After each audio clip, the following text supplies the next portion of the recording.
Full and Bloom interview with producer-engineer Beau Hill. You can listen to more interviews with Beau at fullandbloom.com. Season 2 of the Full and Bloom podcast will launch on January 1st, 2021. Subscribe to our channel if you'd like to be notified as new interviews and excerpts are uploaded. I know I've told you countless times how much I love Midnite Dynamite by KIX, which you originally produced and mixed, but now you recently remixed that album and it's going to be released next week? Yep, December 17th, yep. What was that experience like for you to work on that album after all these years? It was amazingly insightful. I had many emotions while I was doing it because I never ever thought that I would ever, that never entered my mind that it was even possible. The company that did the copy for us, they actually copied 106 pages of notes, track sheets, outboard gear settings, a few unfound photos, basically anything that we left. There were usually like 3 or 4 manila envelopes filled with all sorts of documentation that were stored with each album I did. And so I got a chance to see my real original work and to say that there were moments of absolute genius where I was listening to this and I was going, my God, how in the hell did you ever think that up? I couldn't reproduce it. I couldn't remember what I did to make that sound. And then that would be followed by several tracks of absolute terror that, I picked up the phone and I called Steve Whitewood to apologize. I said, I'm so sorry I did that to your record. But producing is, I guess, looking at it from 40,000 feet, it's kind of always a work in progress. You make a mistake on one record, or you try an idea, or something takes longer than you thought it would, or at the end of the day, you'd figured out, okay, I can get the same result in half the time if I do X, Y, and Z. So it's a tremendous feeling of discovery, especially going back 30 years to a record that I never thought I would ever see again, ever. And just kind of marveling at my own development and my own metamorphosis and kind of how I looked at record making back then versus how I look at it now with the benefit of having sat behind the console for 10,000 plus hours. It has been a true joy, and even listening to the horrible stuff and some of the mistakes that I made, getting a second bite at the apple was really, really great. And the other thing that I walked away from this record was when we did it, there wasn't any software for pitch correction or anything like that. And Steve Whiteman absolutely is a motherfucking good singer. What you got was what you got. And and he's on it. That's all I can say about the guy. He is on it. Very consistent. It was just great.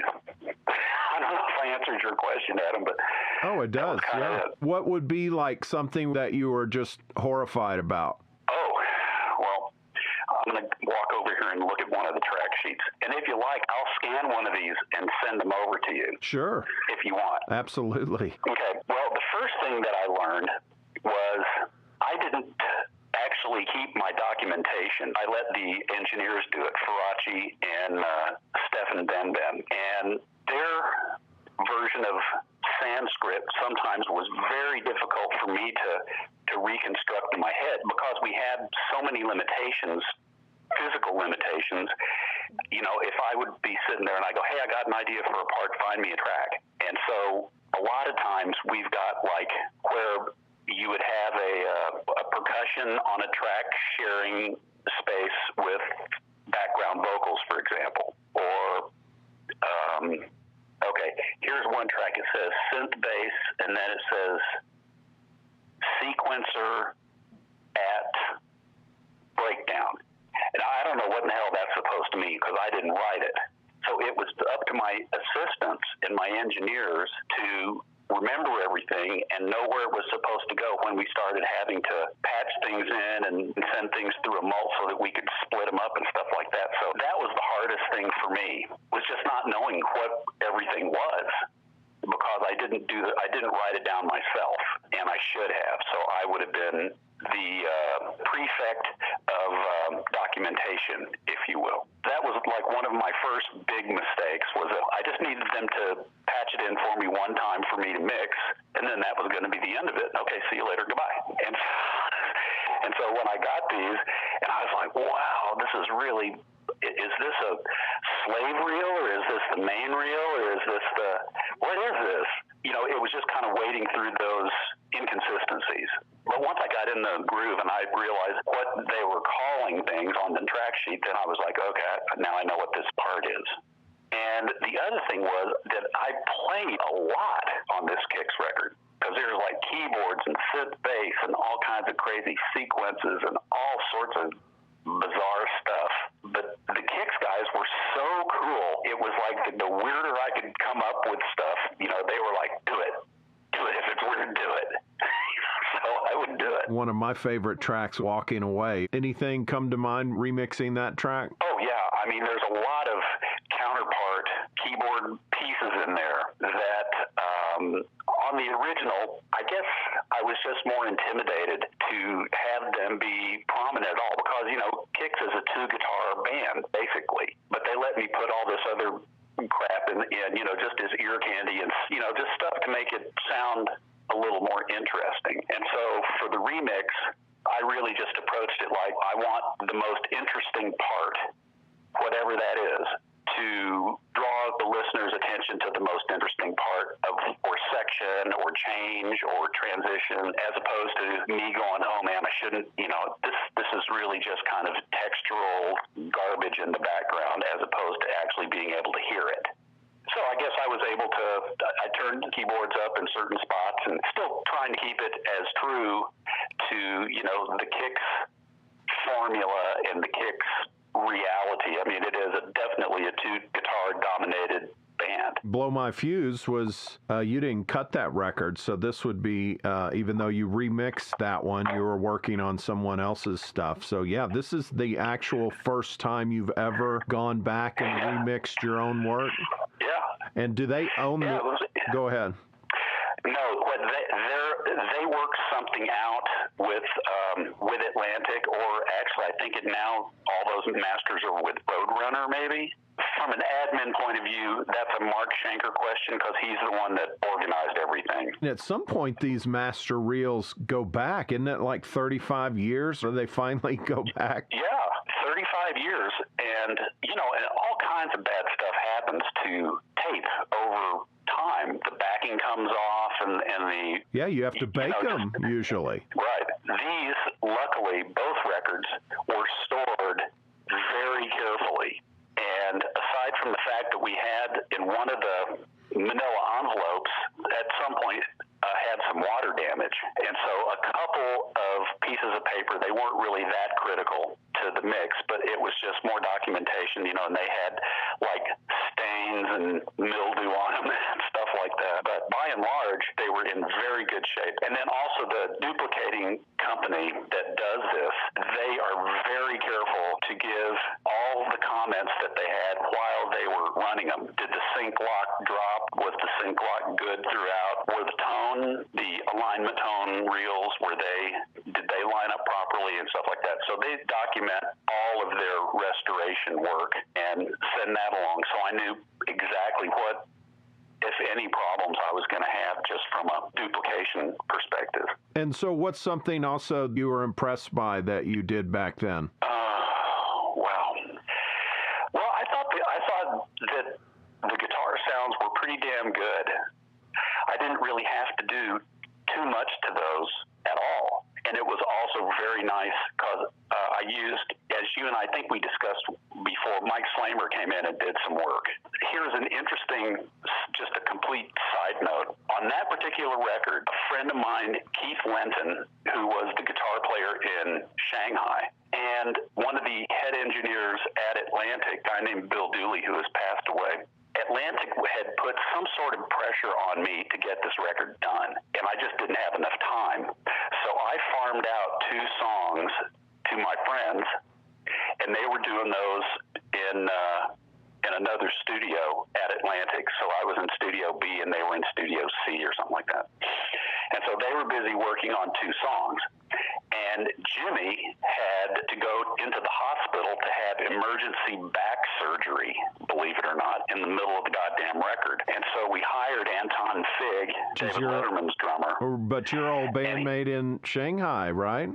Yeah, and so we hired him, and I hired Keith, so those were two Shanghai guys. And so they were working on Sex and, what the hell was the other one that they did? Lie Like a Rug. And then Mike Slamer played a solo, and what had happened was we had tried and Ronnie and Brian just drew a blank on this particular song. And so I said, okay, look, we've got to get going. So I called Mike, and he came in to play a song. And where I'm going with this is that when it came time to do the remix, Jimmy went in, and we took Anton's drums off, and Jimmy went in and had a chance to finally play the last two songs on his album. And we did the same thing with the solo that Mike Slamer played. Brian came in, and we sent him the work tape, and he had a chance to do that. So we actually have a couple of brand new performances on this record. With the drum sounds to keep it consistent, are you just kind of sampling the old snare sound, or what are you doing there? I did the same thing on this one that I did on Blow My Fuse. So I invent a sample. It's a clean sample. It's phase coherent, and then I blend that in with the existing drum. It's a composite of the two sounds. And if I needed to lean on a cleaner signal, for example, then I had it available in my sample, but I was able to keep all the personality parts, the stick drags and the little flams and all that kind of stuff from the original performance. So it was kind of the blending of both worlds. So I could have some control over the sound and the consistency, and at the same time be able to maintain, the performance value that really happened. What's a memory that stands out? Is there a good memory that stands out from those Midnite Dynamite sessions? Oh, yeah. We were out having dinner and drinks after work one day, and we wound up having a little less dinner and a little too many drinks. Right. And needless to say, we were absolutely shit-faced. And Steve and I and one of our engineers, and I think Jimmy was there too, but I was talking about the raspiness in Steve's voice, and somehow we all started contributing to this stupid fantasy story, and it was something like Steve renamed himself Steve Awesome rather than Steve Austin on the $60 Million Man, right. Remember? Sure. So he named himself Steve Awesome, and I said that the reason why Steve Awesome's voice sounds like that was that he blasted himself off and fell to earth like the $6 Million Man, and he came in from outer space and landed on his throat. And that's what gave him that his raspy sound. And then I was trying to be a smartass and go, you remember in the show, Steve Austin was horribly injured, and the guy came in and said, we can build him back better. Remember that? Sure. Okay. And so because I was so out of it, I said, Steve Awesome fell to earth, and that's how he got his voice. But not to worry, we can make him builder. And everybody stood up, and they're all looking at me, and they went, what did you just say?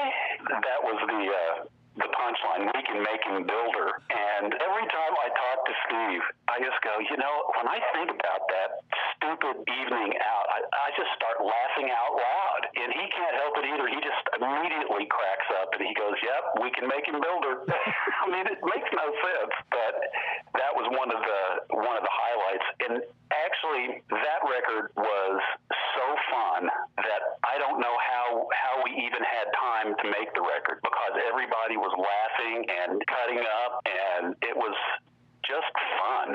That's the only thing that I can say, until Donnie Purnell lost his mind right after the record was released. But even Donnie was pretty fun. I have nothing but fond memories about those guys. And if you look through the pictures, you'll notice there's one picture of me in a chef's coat, a chef's jacket, and that was I flew in to Steve's surprise 50th birthday, and we did the party at a restaurant that Jimmy was the head chef at. So they stuck me in the back door, and Jimmy gave me his coat, and I came came in with the birthday cake, and that was Steve's big surprise because no one told him that I was coming into town. There are so many just fun, crazy moments. It was very creative, and it was really fun.